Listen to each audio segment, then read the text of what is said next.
Hi everybody, Adam here. So today I wanted to talk about a topic that I think I see a lot in YouTube, and which is basically just a very negative and sometimes very insidiously negative kind of point of view. And that is basically the argument that you don't really need to go to school, college or university is worthless, and you can really learn everything that you need to know by just being online, reading stuff online, watching YouTube videos, etc. I would say that I tend to see this the most probably with YouTubers, who of course typically tend to see themselves as like self-made, like, oh, I just, learned the skills that I needed to do to make YouTube videos, and then, I was able to be successful. I didn't have to go to school for that, so, you could do the same. Or maybe it wasn't just because they made YouTube videos and got successful doing that, but they learned other skills like personal finance or any of the other, very bloggable or YouTubeable topics. And this advice can seem really appealing at first because it means that you don't have to go to school, you don't have to spend a crap ton of money on university and so on. Still, it is tremendously bad advice, and I wanted to dig into exactly why that is. So as always, don't forget to smash that like button before we get started, help level up the channel, and of course, feed the almighty YouTube algorithm overlords. As always, I am also generally accepting new online fitness coaching clients, so if you're interested, don't hesitate to reach out via the link below, and I will be in touch with you. So while it can be pretty enticing to think that, it's basically, very easy to get all the information you need online, there are so many good resources out there. There is so much free stuff, there's free coding classes, there's free, programs for virtually anything that you can name. There are free university courses on the internet now as well. There's so much stuff out there. Why can't you basically just learn from that stuff, cobble together yourself a university level program or do some university level learning, and then, of course, actually apply those skills in everyday life. So while that is, again, really enticing, I want to dig into why that's a really terrible idea. So I'm going to refer back to basically one of my favorite studies of all time. This is a study entitled The Analysis of the Accuracy of Weight Loss Information Search Engine Results on the Internet. Of course, I had to actually look at my teleprompter for that one. Apologies. But basically, essentially what happened in that study is that the authors took common weight loss search terms and, searched them in Google, brought up all the results, top 100, and then they compared the information that they got from those websites, those top 100 websites, and compared them based on, just the current evidence-based information that was available. Not even like, necessarily the cutting edge stuff, but just the really basic stuff. And each source of information was then given a score out of 12, ranking basically just how well it conformed to the standard. And of course, only 5% of the sites, which is again 5 out of those 100 top search results, showed an 8 or higher out of that 12, which means that nothing was really perfect, most things were not great, and the vast majority of stuff was bad. And so what that means is that if you are to then, say, be interested in one of those topics, and you Google just randomly like, hey, how do I lose weight? You have a 95%, if you just clicked on, and nobody reads past like the first 5 search results most of the time, right? Like nobody goes that far to really dig very deep. And so, even if those are buried, even if those 5 good results out of 100 are buried somewhere past, the first 10, chances are that you're never going to see them.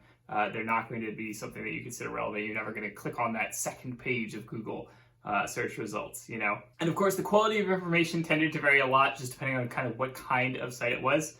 Things like blogs, YouTube posts, tended to be the most accurate compared to things like commercial websites, news media, where of course, they very often have a commercial or biased interest in kind of the information that they share. But overall, the study basically showed that it is very hard to find good information on the internet, and that is especially true when there is a sort of monetary bias involved, when a company is able to promote itself, via paying for rankings in order to get their results ranked higher so that they can then make money from things. So long as there's money involved, there's always going to be some amount of bias. and you're simply not going to be able to find the stuff that is actually informative, helpful, useful, etc. So how does this relate to YouTube? I mean, at the end of the day, it's kind of the same thing on YouTube. You know, YouTube is a website that is built around creators making their own content. Each of them is going to monetize how they make their content a little bit differently, but at the end of the day, money is always involved, and that means that, you know, they're basically, at the end of the day, doing stuff to make money. Maybe they make their money solely via advertising, in which case they need to make videos that are sort of sensationalized, punchy, simple, get a lot of views, very viral, very shareable, etc. And there's going to be that tendency towards, you know, shock tactics, things that are, you know, just going to get your attention over things that are necessarily going to be actually actionable, meaningful, you know, good information, etc. Some creators are going to do things like advertising products or services, you know, whether these are products or services that they have made or that they are, you know, then advertising for somebody else. And of course, that's again just going to be biased. They're going to be incentivized to create the kinds of content that play well into those sorts of advertisements that they are creating. And the end result, of course, is that YouTube is a content site, just like any other. It's really, you know, sort of victim to advertising. You have to do the things that are going to be advertising friendly. And at the end of the day, that doesn't mean that you're really focused on making good quality content. You don't really have a necessary objective to tell people the truth, to share good information, to do deep research, and, you know, try and share the most relevant, valuable stuff, and so on. So I wanted to talk a little bit about the concept of the hierarchy of evidence. The hierarchy of evidence is a scientific concept that essentially points out that certain kinds of information tend to be of higher quality than others. And so that pyramid, you know, basically there's going to be very high quality sources of information on the top that are very few and far between, and then there are going to be sources of information on the bottom that are very common, very plentiful, but at the same time of very low quality. So for example, if I wanted to know the best way to grow my biceps muscles, if I'm like, hey, I just want really big arms, then, you know, the very top of the pyramid, you know, that high quality information will be things like rigorous, peer-reviewed, you know, body of research style meta-analyses. So basically someone takes like all of the studies available that they can find on the biceps, they make a meta-analysis, which is a study of studies. They combine all that together to create one mega paper that is essentially just like, hey, here's what everybody says. Here's what the data from all this stuff says so far. You're comparing and contrasting all these different studies. It's a very complicated paper. No one's going to read it. It just is what it is. You know, like no one wants to sit down and read a meta-analysis except maybe, you know, like Greg Nuckols. And at the end of the day, you know, like basically like that is the best quality of evidence. But it's a very hard, you know, thing to find. You know, like most topics, you're not going to have a good meta-analysis on because there just simply isn't enough research on it. Research is expensive. It takes a long period of time to actually do a lot of studies. And so, you know, maybe you don't have, you know, a rigorous meta-analysis. Maybe you just have a couple papers, you know, lower quality, etc. You know, that's going to be less useful. That's going to have less predictive power. That's going to be worse evidence. And then you have things like piss poor studies, expert opinion, you know, which is at the bottom of the pyramid. You know, expert opinion is like, well, you know, you don't really have any evidence for this, but, you know some other things in the relevant field. And so you might think, okay, well, this is kind of what my guess would be about how this would work out. You know, and everything below that, you know, is just kind of like the worst, you know, like YouTube videos, forum posts, you know, a guy that your friend knows told you a thing. You know, what you're working on at that point is no longer evidence. You're just kind of working on hearsay and, you know, telephone. You're just kind of working on information that you've heard from somebody who's heard it from somebody else, who's heard it from somebody else, and so on. And so at the end of the day, you know, like, yes, there is potential to learn a lot about certain topics from a medium like YouTube. You know, when, you know, YouTube is mostly just, you know, like experts talking about things. Sometimes they actually do some research. Very often they don't. They just kind of, you know, put out some reaction videos to whatever's currently happening. So, you know, for example, I might go to YouTube and I might be able to learn a lot on YouTube about, say, fitness or personal finance. But if I go to YouTube attempting to learn rocket science, how to code, you know, various other topics, you can tell that I'm not really going to learn very much. And that's, you know, not because there isn't that kind of content out there, but because kind of content out there is just not going to be a good teaching source. It's not going to be a good teaching material. You really need to go out, find some textbooks, find, you know, an actual learning course, go to an actual university course, for example, to really get a good grounding. And so that's where I kind of want to get into the fact that universities, are expensive. Basically we tend to find nowadays that the cost-benefit analysis is starting to skew away from universities being a good investment for a lot of people simply because they are so expensive. They can saddle you with debt for a very long time. You may find out that you get a degree and then you realize that you don't really like the kinds of job opportunities that it offers up to you. Maybe you make less money than you expected you could. Maybe you just realize you don't like working in that field, etc. But at the same time, there are certain things that universities do uniquely well. There are certain kinds of information, there are certain types of knowledge that you basically can't get outside of the university because they rely on things that are, basically bound up in universities. So things like, current research. You'd have to really go to a university and work in a research lab if you really wanted to understand how to be a researcher, for example. Another thing that I think people overlook is that even if you are going to university for an entirely different topic, even if you think you're not using a degree after you've gotten it, you're learning really valuable soft skills that, are a lot more important than you probably think. So for example, I went to university, I got an English and philosophy degree. I could list, I could tell you, I could count on one hand the number of jobs that I've gotten that I would say are attributable directly to that degree. I worked in fitness after I got out, and then after that I got into game design. And of course, in the meantime, I ended up being a blogger, and I ended up being somebody who, made my own business and, was self-employed. And so, I can't say at any point like, hey, this job was attributable to the fact that I had this degree.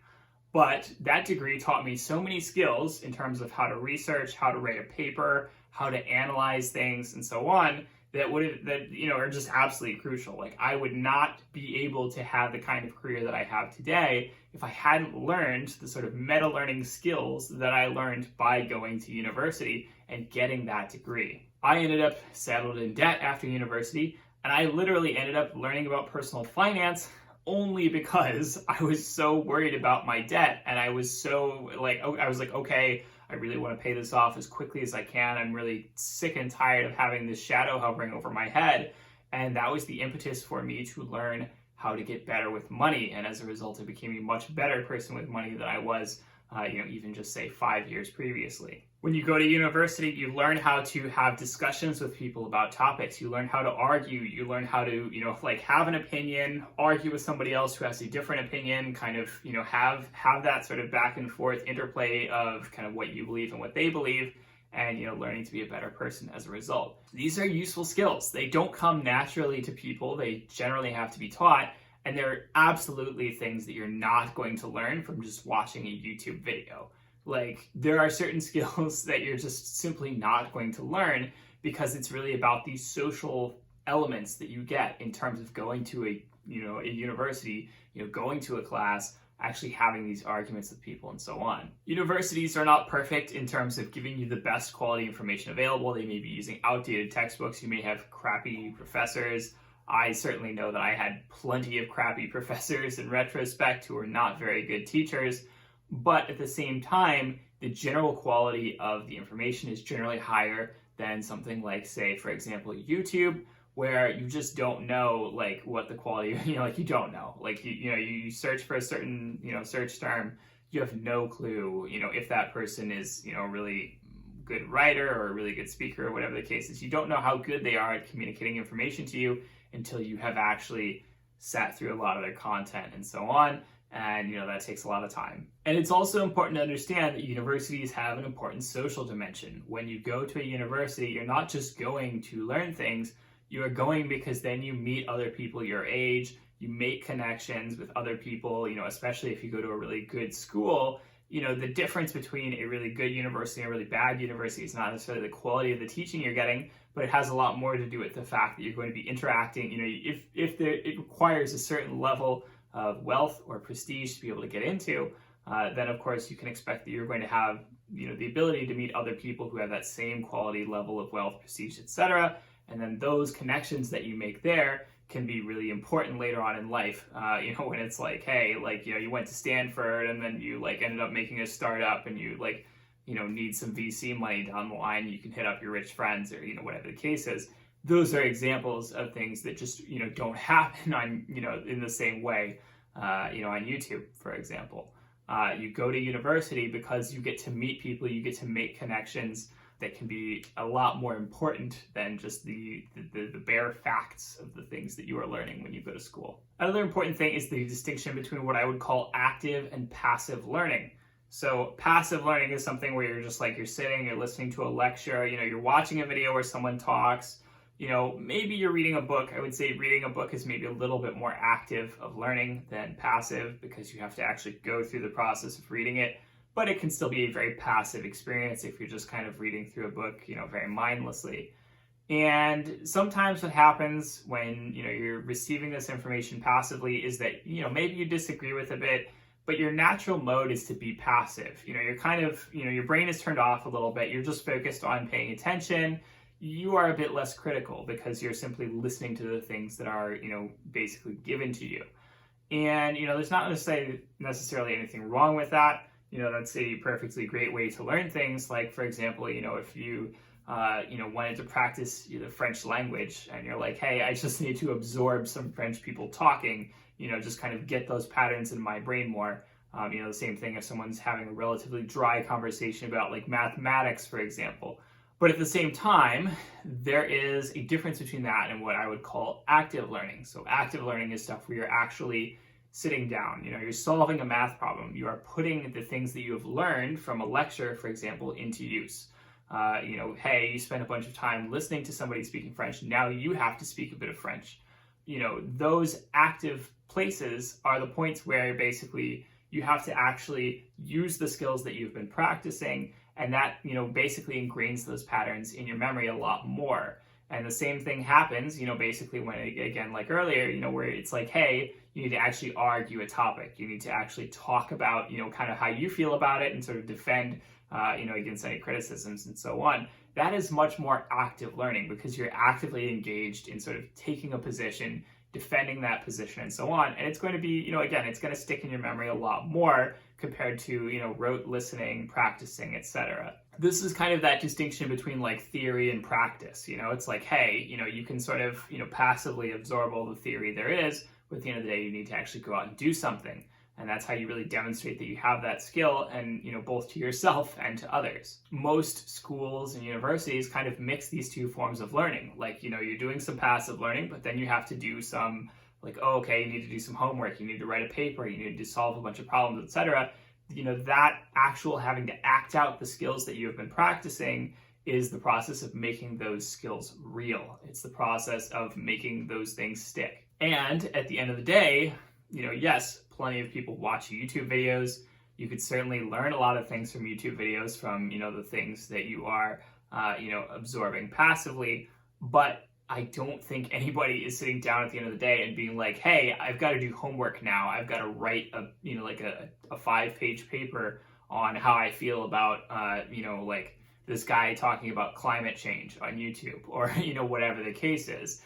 People are not assigning themselves active learning based on YouTube for the most part. I mean, I'm sure you could. I'm sure it would also be a tremendously excruciating experience. So at the end of the day, I wouldn't recommend you do it either. That is to say that YouTube is not the end-all be-all in terms of hey, how can I learn things, because you're just entirely skipping that dimension where it is at the end of the day about needing to actually practice those skills to put them into use. So at the end of the day, there are a lot of problems with trying to treat a search engine-based media as your primary source of information. You are likely going to find a lot of low-quality information. You are likely going to find a lot of disinformation. You are likely not going to know how to sort the good from the bad in the beginning.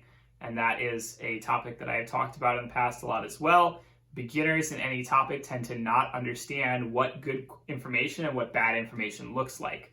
Part of the process of getting better at a skill is not just the process of actually learning the skill, but also learning to sort the good from the bad. It's learning to tell kind of which sources of information for a given skill are going to be good sources of information and which sources of information are going to be bad. And so at the end of the day, if it's just hey, you're setting out to learn a new skill and you're starting off entirely on just your search results in YouTube, chances are that you are not going to start off in a good way. You are going to waste a lot of time. There is going to be a lot of time that you shred through low quality information for a long period of time before you really start to actually figure out, okay, this is the actually good higher quality information and this is what I should stick with. That doesn't mean it's impossible. I would say that YouTube, in-depth analyses on topics are generally not an easy thing to find. I mean, yes, there's plenty of, people who will do like a 2-hour long YouTube video about, Tumblr or whatever. But that doesn't mean that you're going to find somebody doing a 2-hour long, lecture on physics or, like economy or, just like, some of the more important topics that you'd really want to learn from school. You can learn a lot of easily digestible 101 style topics, fun facts, cool things that you want to know, etc. But, like those deep dive, really in-depth analyses tend to be boring. They tend to not be the kinds of things that work well with YouTube and advertising. And so, of course, people are going to avoid that. It's not going to drive algorithm clicks. It's not going to make them money.